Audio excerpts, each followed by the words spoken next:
Sorry, but I don't want to cut you.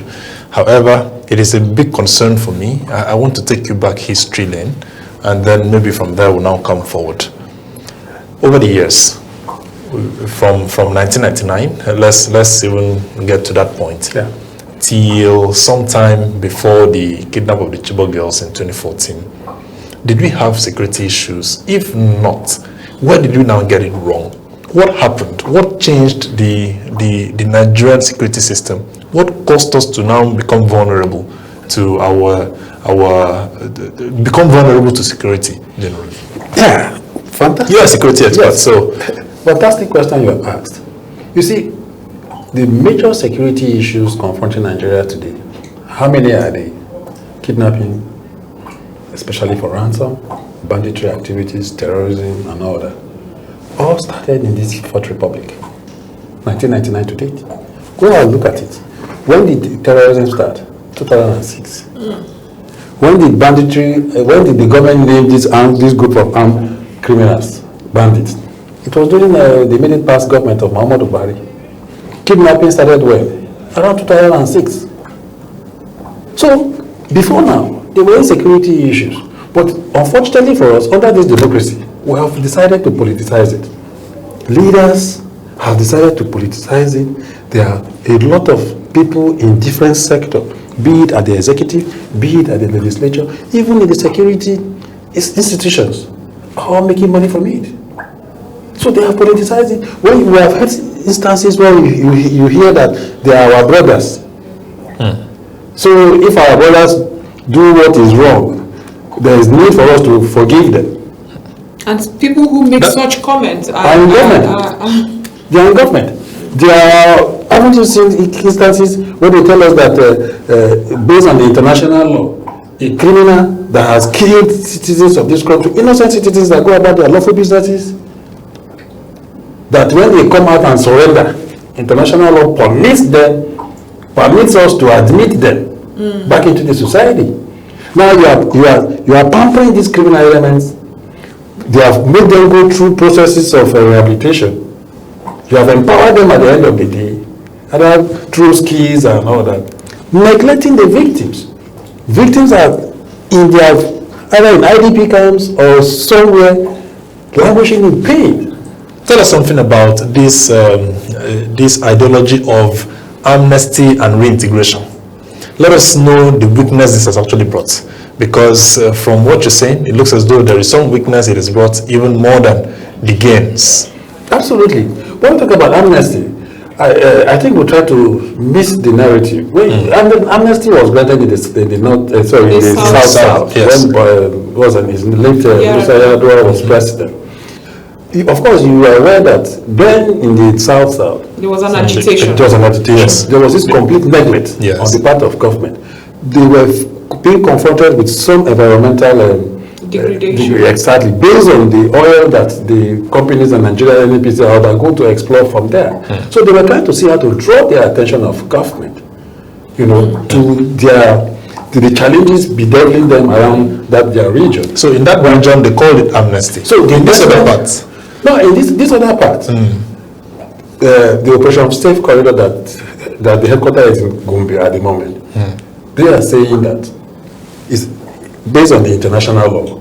Anybody that surrenders, any criminal that surrenders, the law allows government to admit, to accept to reintegrate such into the society. So yes, to reintegrate such person into the society, but the person must go through a process, and that process, you come psychologists, different experts and different fields, they come based on the policy that established that Operation Safe Corridor. You come, sieve these criminal elements. And at that point, they now categorize them into three. The non-associated member, meaning that those ones, it wasn't their wish to go into such crime. Right. They were either coerced, and all that. It wasn't a willing thing.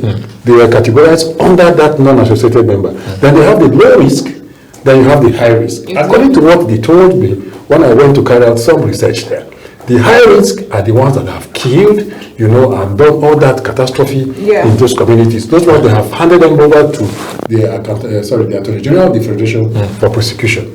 Right. Then you have the low risk members. Now, I have seen situations where even the low risk members are also people that have killed.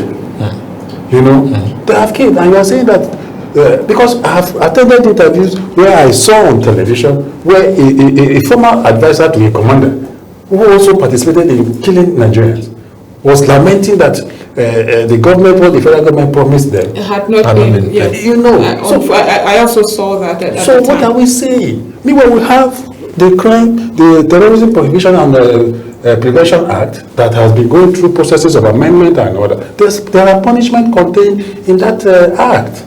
Those punishments are meant for who? Are they not meant for human beings that commit acts of terrorism?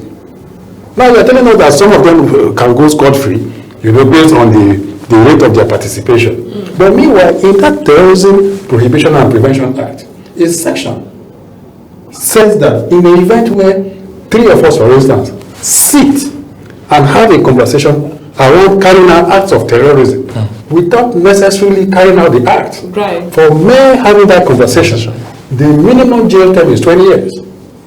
So if you have that contained in the act, what determines low risk and high risk for someone who has already also killed? But let's come back to this 1,000 guards, forest guards that has been deployed. What's your assessment of their operational capacity to handle what's going on in your state at the moment?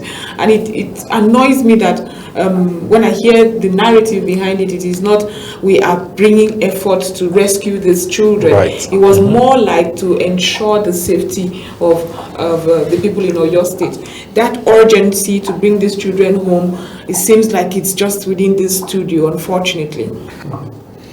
See, most times when I appear on a forum like this, the last time I was on Arise, I was asked questions like this. I said, you invite us, we gladly come, we profile solutions to these issues, these challenges.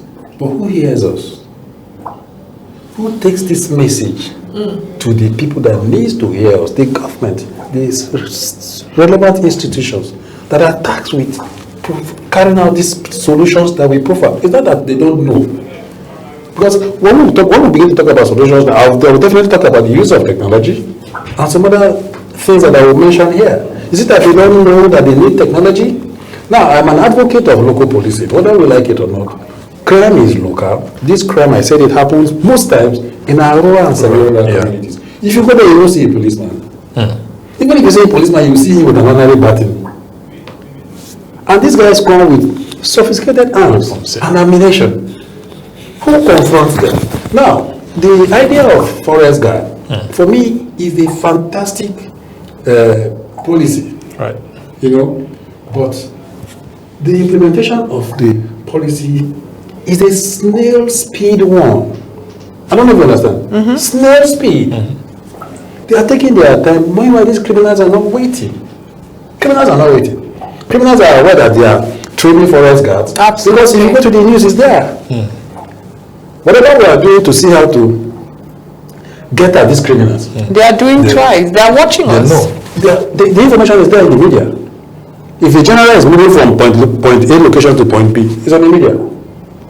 I did my PhD thesis, I told you, on kidnapping for ransom. Victims told me that these criminals had radio in the forest. They also listening to the news. They have sponsors that I want in one place or the other. They also watch news. Okay, these people are planning this. Can we do this? And that is why they are always ahead, unfortunately. And that is why our own is just reactionary. When the damage is done, we begin to react. I think it's high time we decisively move from a reactive security operations to a proactive preventive strategy. Right. Because if you don't prevent, it will continue to occur. I